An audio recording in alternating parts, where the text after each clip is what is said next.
का लड़का जब उसके पापा घर पर होते तो वो खूब पढ़ाई करता, लेकिन जब उसके पापा ड्यूटी पर होते या किसी काम से बाहर जाते तो वो लड़का अपने दोस्तों के साथ मस्ती करता या ज्यादातर टाइम अपना मोबाइल पर ही खराब कर देता।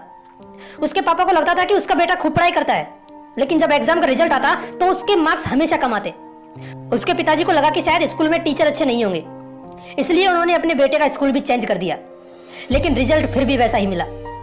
उस लड़के ने 12th पास करने के बाद अपनी ग्रेजुएशन कंप्लीट की, लेकिन रिजल्ट अच्छा नहीं होने की वजह से उसका किसी भी कंपनी में प्लेसमेंट नहीं हुआ।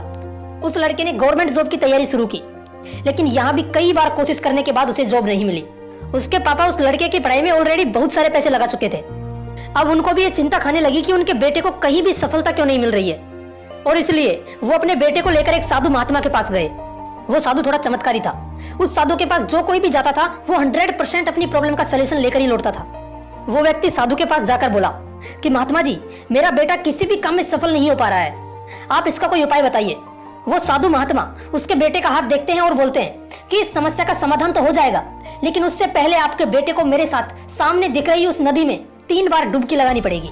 ये सुनकर पास बैठा उस आदमी का बेटा बोलता है कि महात्मा जी, बस इतना सा काम, चलो अभी नदी में डुबकी लगा के आते हैं। वो व्यक्ति, उसका बेटा और वो साधु तीनों उस नदी की तरफ चल देते हैं, और नदी के पास पहुंचकर वो लड़का और साधु दोनों नदी में उतरते हैं। ये सब दृश्य उस लड़के के पिताजी किनारे से देखते हैं। साधु और वो लड़का नदी में इतना अंदर तक चले जाते हैं कि पानी उनकी गर्दन तक आने लगता है, और फिर वो पहली डुबकी लगाते हैं।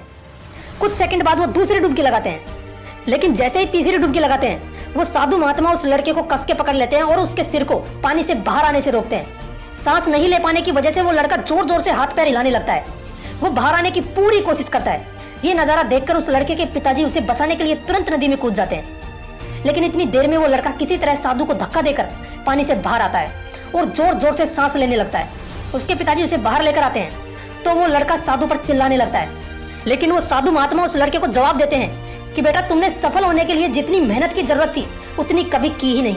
जब तुम पानी के अंदर थे उस वक्त तुम्हारे लिए सबसे जरूरी चीज थी सांस लेना, और उसके लिए तुमने अपनी जी जान लगा दी, मुझे धक्का दिया और पानी से बाहर आ गए, और तुम्हें सफलता मिल गई, क्योंकि उस वक्त पानी से बाहर आकर सांस ले पाना ही तुम्हारे लिए सफलता थी।